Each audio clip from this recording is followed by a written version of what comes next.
nagtatanong kung bakit nabago ka. Hindi na rin ako umaasa na babalik ka pa. Natuto na akong tumahimik sa mga bagay na masakit. Hindi dahil okay na ako, kundi pagod na rin ang dibdib. Tinanggap ko na hindi na tayo babalik, na may mga kwentong hanggang dito na lang.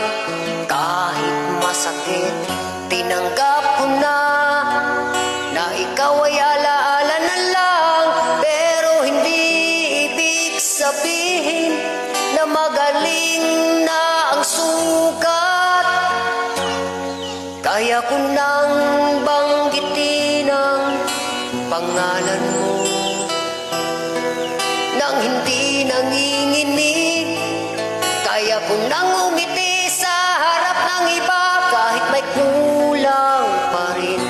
Hindi na ako humihiling nang maintindihan mo ako.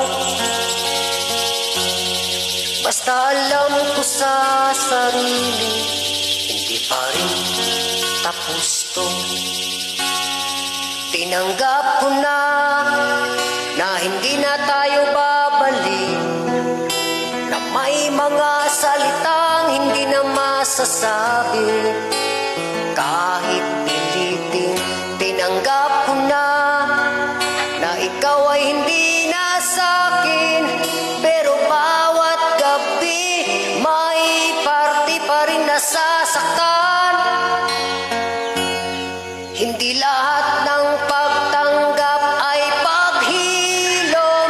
Minsan ito lang ang paraan para magpatuloy. May mga sugat na hindi sumisigaw. Tahimik lang pero totoo.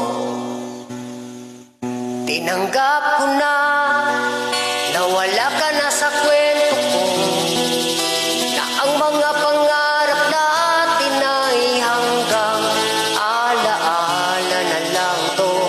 Tinanggap ko na, pero wag mo sanang isipin na dahil tahimik